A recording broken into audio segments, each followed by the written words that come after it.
IPL சூதாட்ட வழக்கு தொடர்பாக முன்னாள் ஐபிஎஸ் அதிகாரி சம்பத்குமாருக்கு எதிராக கிரிக்கெட் வீரர் தோனி தொடர்ந்த வழக்கின் தீர்ப்பு ஒத்திவைக்கப்பட்டிருக்கிறது. இது தொடர்பான முழு விவரங்களோடு இணைகிறார் நமது செய்தியாளர் சுரேஷ். வணக்கம் சுரேஷ், இது தொடர்பான முழு விவரங்கள். வணக்கம்.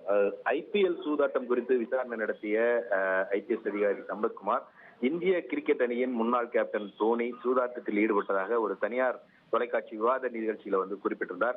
இதன் மூலமாக தன்னுடைய பெயருக்கு அவர் களங்கம் ஏற்படுத்தி விட்டதாக கூறி 100 கோடி ரூபாய் மான நஷ்ட ஈடு வழங்க வேண்டும் என்று முன்னாள் ஐபிஎஸ் அதிகாரி சம்பத்குமாருக்கு எதிராக தோனி சென்னை உயர்நீதிமன்றத்தில் 2014ஆம் ஆண்டு ஒரு வழக்கு தாக்கல் செய்திருந்தார். தோனி தாக்கல் செய்த அந்த வழக்கை நிராகரிக்க வேண்டும் என்று சம்பத்குமார் தாக்கல் செய்த மனுவை தள்ளுபடி செய்த தனி நீதிபதி சாட்சி விசாரணையை எதிர்கொண்டு ஆக வேண்டும் என்று சம்பத்குமார் தரப்புக்கு உத்தரவிட்டிருந்தார்.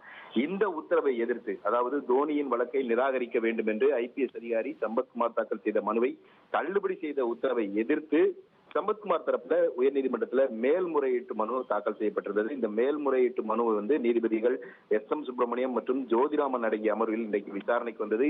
இருதரப்பு வாதங்களையும் கேட்ட நீதிபதிகள் இந்த வழக்கின் தீர்ப்பை தேதி குறிப்பிடாமல் தள்ளி வைத்திருக்கிறார்கள். உங்கள் விவரங்களுக்கு நன்றி சுரேஷ். 1,23,00,000 மனங்களை வென்ற தந்தி டிவி யூடியூப் சேனல். தவிர்க்க முடியாத தம்ப்நெயில்ஸ், கலக்கலான கான்டென்ட்ஸ். நீங்களும் இந்த குடும்பத்தில் இணைய இப்பவே சப்ஸ்கிரைப் பண்ணுங்க. அசுரபலம் கொண்ட எங்கள் டிஜிட்டல் கரங்களில் உங்கள் விளம்பரங்களை சேர்க்க வாட்ஸ்அப் பண்ணுங்க. 8939888838. Email advtthanditv@dttv.in.